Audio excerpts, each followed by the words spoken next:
Hello everyone, welcome back to my channel. It's Claudia, the Organized Homemaker.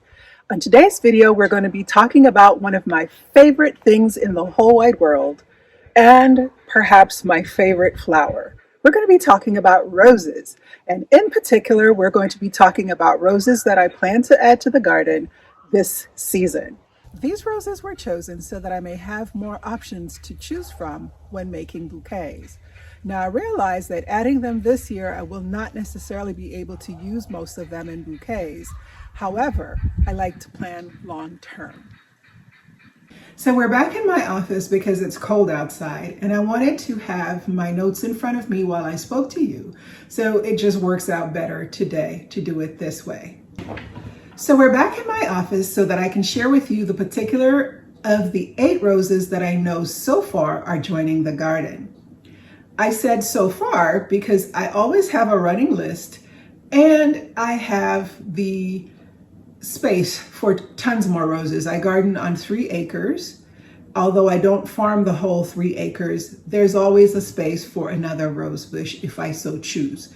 And because they are my favorite flower, I like to make room for them. I would rather take a shrub out that does not bloom as much and put a rose in, knowing that I'll get more blooms.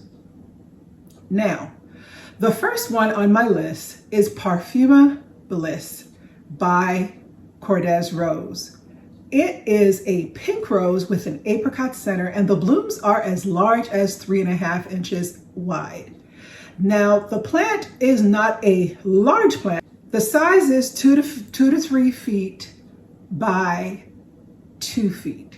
So 2 to 3 feet high by 2 feet wide. So not a very large rose. And it is good for cutting.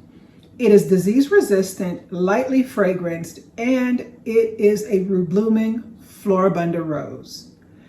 It is one of the ones that I have on my list because I find that most of the roses that I purchase from Eustacia Rose, they do extremely well. Eustacia roses tend to be more disease resistant, less black spots, and just do a better job of flowering in my garden than some of the other ones that are out there. You will also notice that a lot of my roses will be coming from Heirloom Roses. I love to buy roses from them because their roses are own root. So no matter what my weather, even if they die back to the ground, they'll come back true from the root because it is an own root rose. Whereas a bare root rose, if it dies back to the ground, chances are I'm going to get whatever they grafted that particular rose onto as what returns. So you tend to lose your roses more if they are bare root. The second rose on my list has been a rose on my list for several years. The reason being, it is absolutely stunning. It has shades of lavender all the way down to cocoa and at times chocolate. Can you believe that? That is an awesome arrangement of colors. It has blooms that are as large as 4.5 inches across. And let's see what it says here. It's hardy to zone 6. It makes an excellent cut rose. And the plant itself gets to be 3 to 4 feet by 3 feet. So that's a nice size shrub rose. And it is moderately fragrant. So not only does it have a smell, but it has a unique coloring of any rose that you'll find on the market. There are not many roses in that cocoa lavender-ish-esque tone family. And so that's why I chose that rose. Now, one caveat about this rose is that it is not very disease resistant.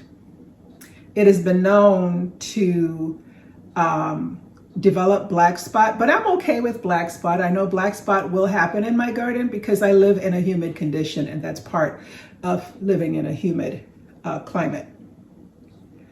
The next rose that I chose is Sunbelt Plum Perfect. This one, y'all, made me fall in love with purple roses. Now I have one other purple rose in my garden called Angel Face. And there's another purple rose on my list I'll share in a little bit. But Plum Perfect is what caused me to fall in love with purple roses on a whole. Their rose blooms are considered very double. So there's a lot of petals, and it's also a full rose. It is disease resistant. They've been shown to have limited black spots, so this is definitely one for you if you're a southern grower. And it does well in the heat and the humidity, so another plus for it as a southern grower. It is hardy to zone 5, and it gets 3 feet by 3 feet, although the research that I did showed that it is not uncommon for it to get larger. It is lightly fragrant, and it is considered a continual bloomer, and it is great for cutting. Can I say great for cutting? I've seen where people have handfuls of this particular rose in a bouquet, and I'm telling y'all, it is absolutely stunning. If I can find a picture, I'll throw one up just to show you what we're looking at. So we have Koko Loko, Plum Perfect, and Bliss Parfuma at this time so far. You will also notice that most of these roses that I'm choosing work well together. You can actually make a bouquet of just roses with just these roses that I'm choosing. The next rose that I chose was Distant Drums. Distant Drums and Koko Loko are in the same or similar color scheme, except Distant Rose is said to have something called a bronze color, and it does have some lavender edges to it. Distant Drums has ruffled petals, and it is moderately fragrant. So you're getting more fragrance than some of the other ones that I've chosen. I like to have fragrant roses in the garden.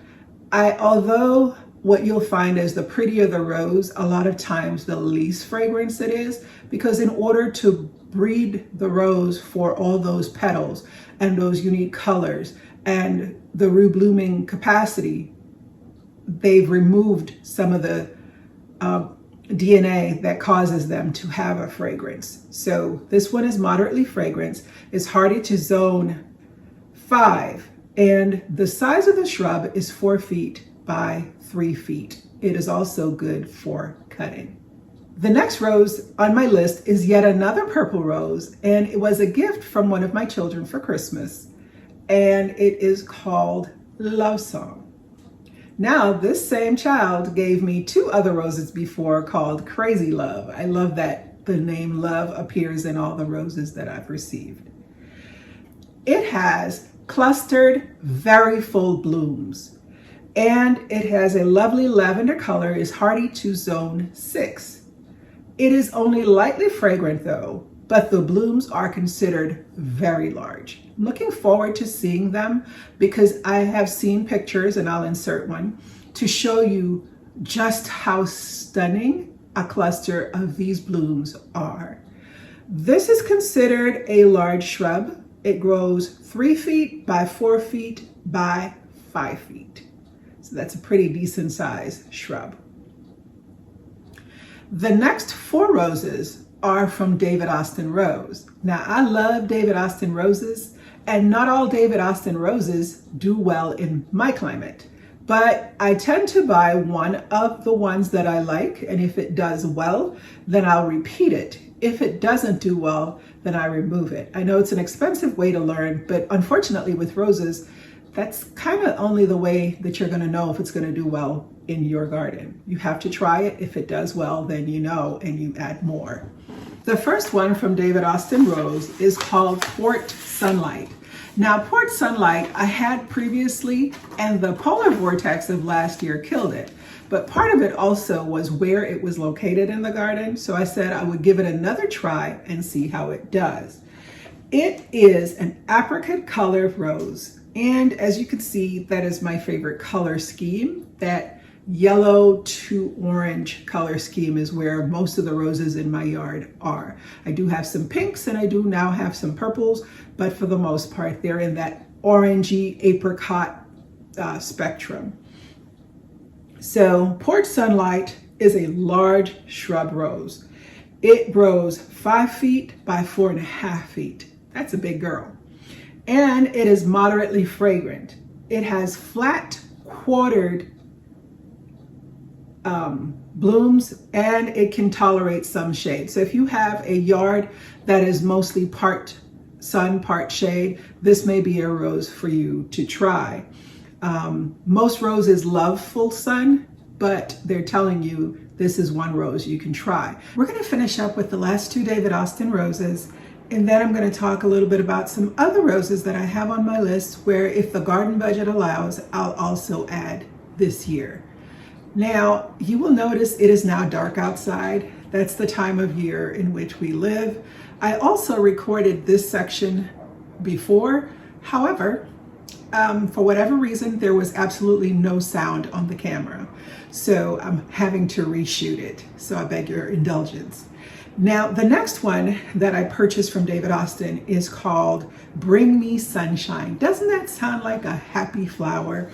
It is also one that's in the orangey yellow scheme. It says that it has large orange yellow blooms, and it is also another large shrub. This one also tolerates some shade. So I'm trying to cater in my garden to my growing conditions, but also keeping in mind that you all are gardening also in areas that have varying light in your yard and giving you options as well. So the majority of what I shared today are full sun, but here are two that are that can tolerate shade, and then these are hardy to zones 5. And there is even one rose that I shared today that is hardy to zone 4. So plenty of options for those gardening all across the country. So Bring Me the Sunshine gets to be pretty tall and pretty big. It's a 4x4 shrub, and it tolerates some shade. As I said before, it is reblooming and it is good for cutting. It is hardy to zone 5, and it is moderately fragrant. So I'm looking forward to this shrub coming into its own in the next couple of years, because generally with most roses, the first year they sleep, the next year they creep, and in the third year they leap. So by the time they come into their own in the third year, they're very, very prolific with blooms. But in the meantime, I get to appreciate the 1 and 2 blooms that I'll probably receive this year. The last David Austin rose that I got is called Eustacia Vye, or V. It is a medium shrub, very, very fragrant, grows 4 feet by 3 feet, can tolerate some shade. So here are 3 roses that can tolerate a bit of shade. It is also a rebloomer, and it is in the pink apricot color. Once again, pink, purple, apricot colors. It has ruffled petals, and it is hardy to zone 4. Zone 4. So for those who live in really cold climates like Minnesota, Utah, zone 4, this should work for you. Now, other roses that I'm considering, should the budget allow, are, I want to add 2 more Olivia Rose Austin. I have one, it's done very well. I love the blooms, I love the size of the blooms. So I'd like to add 2 more. My sweet Mademoiselle rose, I have 2 of those, and I'd like a 3rd one to round out the area where they are planted. My plan was to transplant one of the existing ones, but I hesitated to do it because I didn't want to run the risk of losing it. So instead, I'm going to plant a 3rd and make it work in the area that I currently have them. 2 more David Austin roses that are on my list are Jude the Obscure, and from what I gather, they are retiring it. So I'm hoping to get one before that's done. And then another one is Roald Dahl. This is another one that has a peony-esque bloom that's in the same apricot family. And the last David Austin rose that I'm hoping to add is called Elizabeth, which was created for the Queen's Jubilee. And it is a very, very beautiful quartered rose with a pink apricot coloring. Other roses that I'm considering are Moonlight in Paris. I'd like to add about 6 peach or apricot drift rose across the front border for added color.